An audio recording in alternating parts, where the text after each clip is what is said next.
የምክክሩ ኮሚሽን ዛሬ የድሬዳዋን ከተማ አስመልክቶ ውሳኔ አሳልፏል። የድሬዳዋ ከተማ ብዙ ክርክር ሲካሄድባት የነበረች ሲሆን ዛሬ የምክክሩ ኮሚሽን ከብዙ ክርክር በኋላ ውሳኔ ማሳለፉን አስታውቋል። በዚሁ መሰረት የድሬዳዋ ከተማ ተጠሪነቷ ለፌዴራል መንግስት ሆኖ በራሷ እንድትተዳደር የራሷ ፖሊስና እንደዚሁም ፍርድ ቤት እንዲኖራት እንደዚሁም ነዋሪዎቿ በመረጡት እንድትተዳደር ተወስኗል። ከዚህ በፊት ትተዳደርበት የነበረው የአስተዳደር ሲስተም 40-40-20 የሚለውም ቀርቷል ወይም እንዲቀር ተወስኗል።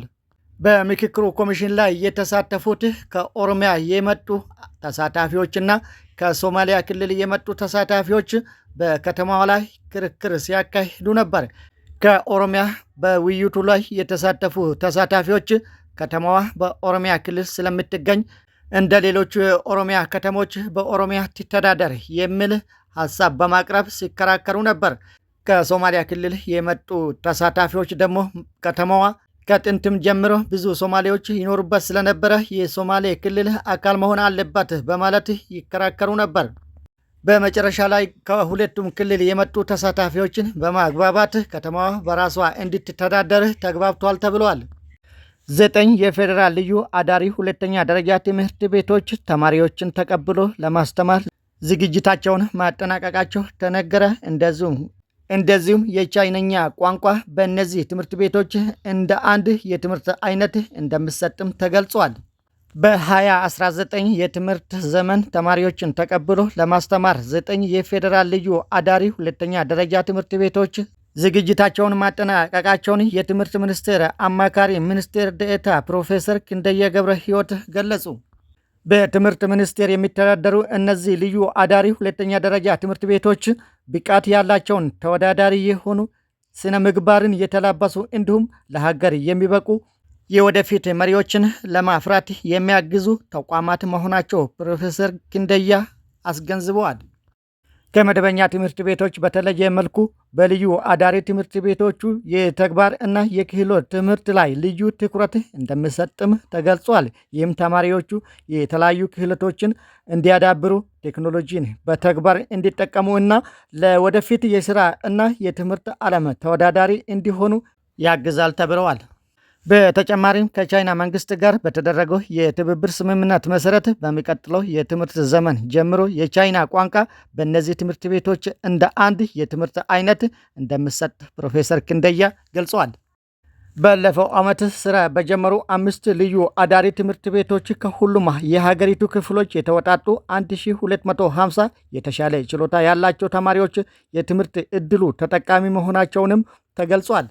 በ2019 የትምህርት ዘመን አዲስ ትምህርት በሚጀምርባቸውና ባለፈው ዓመት ትምህርት በተጀመረባቸው ትምህርት ቤቶች የ9ኛና የ10ኛ ክፍል ተማሪዎች ምዝገባ እየተከናወነ ሲሆን ተማሪዎች ካሉበት ቦታ ሆነው በበይነ መረብ መመዝገብ እንደሚችሉም ተገልጿል።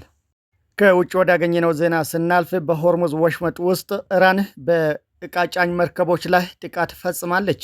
የኢራን እስላማዊና ወታደራዊ ኮርፐስ እንዳስታወቀው ንብረትነታቸው የአሜሪካ የሆኑ ዕቃ ጫኝ መርከቦች ያለ ኢራን ፍቃድ የሆርሙዝ ወሽመጥን ለማለፍ የሞከሩትን የአሜሪካ ዕቃ ጫኝ መርከቦች ላይ ጥቃት መፈጸሙን አስታውቋል።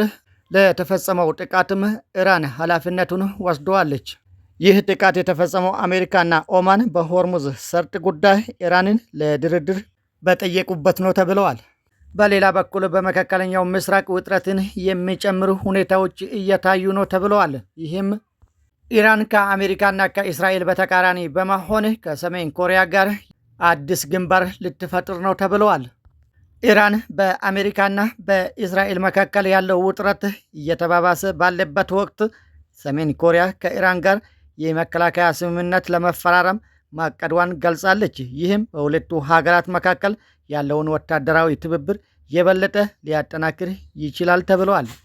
ይህ ስምምነት ከተደረገ በፒዮንግያንግና በቴሄራን መካከል ያለውን ግንኙነት በከፍተኛ ሁኔታ ሊያሳድግ እንደሚችልና እንዲሁም ቀድሞውኑ ውጥረት በነገሰበት የመካከለኛው ምስራቅ እና የዓለም አቀፍ ደህንነት ሁኔታ ላይ ሌላ ውስብስብ ገጽታ ሊጨምር ይችላል ተብሏል።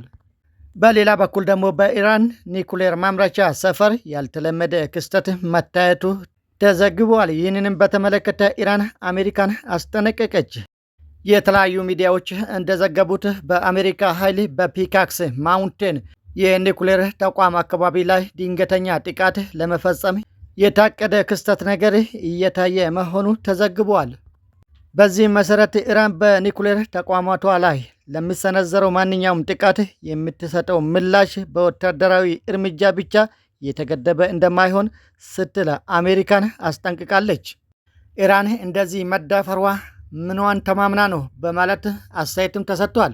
በኮንጎ ዲሞክራሲያዊ ሪፐብሊክ የተቀሰቀሰው የኢቦላ ወረርሽኝ በጣም እየጨመረ መሆኑ ተነግሯል። የኢቦላ ወረርሽኝ በ47.3% የሞት ምጣኔ ያስመዘገበ ሲሆን በታሪክ ሁለተኛው አስከፊ ወረርሽኝ ነው ተብለዋል። በኮንጎ እስካሁን በኢቦላ ወረርሽኝ 5021 ሰዎች በቫይረሱ ሲያዙ የ2378 ሰዎች ሕይወት ማለፉን የሀገሪቱ ጤና ሚኒስቴር አስታወቀ። በኮንጎና በኡጋንዳ በዚህ ዓመት ግንቦት 7 የተከሰተው ይህ ወረርሽኝ በአፍሪካ ታሪክ ሁለተኛው ከፍተኛ የሰው ሕይወት የቀጠፈ የኢቦላ ወረርሽኝ ሆኖ ተመዝግቧል። ውድ ተከታታዮቻችን ለአሁኑ የያዝነው ዜና የእስካሁኑ ነው። ይህ ተራራ 24 ዴይሊ ኒውስ ነው። ሰብስክራይብ፣ ላይክ በማድረግ እንደዚሁም ሼር በማድረግ እንዲታበረታቱን ከዚሁ እናስታውሳቸዋለን። ለሌላ ጊዜ ተመልሰን እስክንገናኝ ሰላማችሁ ይብዛ። ደህና ሁኑልን።